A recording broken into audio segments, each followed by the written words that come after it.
International Day for Disaster Risk Reduction 2024 marked in Honiara, with the theme empowering the next generation for a resilient future.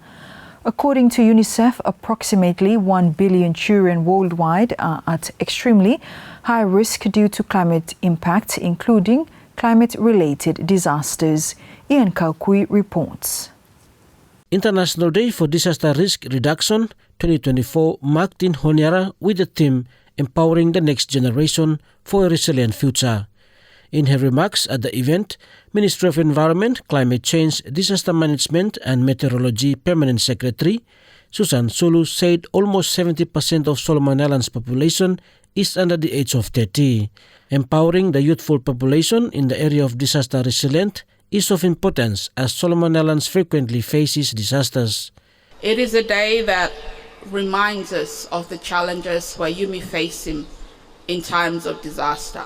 And Solomon Islands, we are all too familiar with that. You may face disasters in terms of floods, cyclones. It's a normal thing that every day we are faced with that. So it is important that we reflect on the disasters that we are faced with and the challenges that they pose to us, our livelihoods and our communities and the economy as well. But we would also like to reflect on how we as communities and together as stakeholders make the commitment for addressing disasters and also to be prepared for disasters. So that's the importance of today, the International Day for Disaster Risk Reduction. Today we also embrace a vital theme, which is empowering the next generation for a resilient future. This theme emphasizes a fundamental truth: the power of education in preparing our children for the challenges of tomorrow.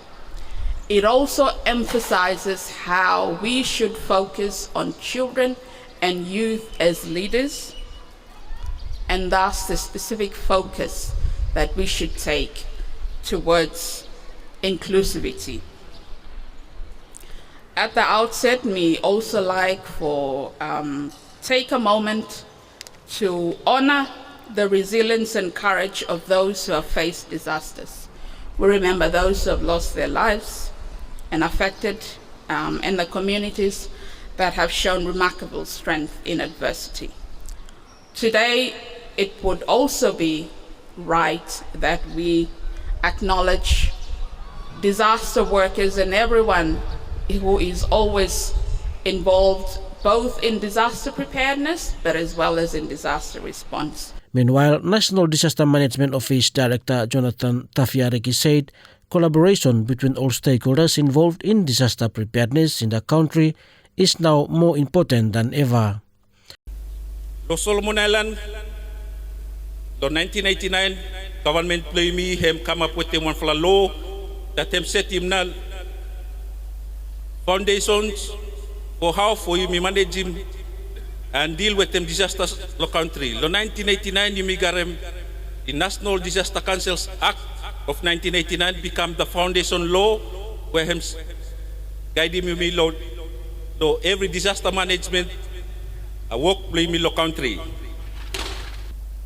However, me like also recognize him the role below every sectors below you me, the education sector, NGOs, civil society, church leaders, and the community itself towards driving the cause of education or awareness for disaster risk reductions the country blame here. Acknowledging the continuous role that they perform by all agencies by ensuring that people below me get informed, provided with knowledge necessary for the survey about disasters in the country. We have come through so much from the history blame me, but this really proven me how resilient you me, the communities blame me, and the country blame me. Yan Kaukui, SIBC TV.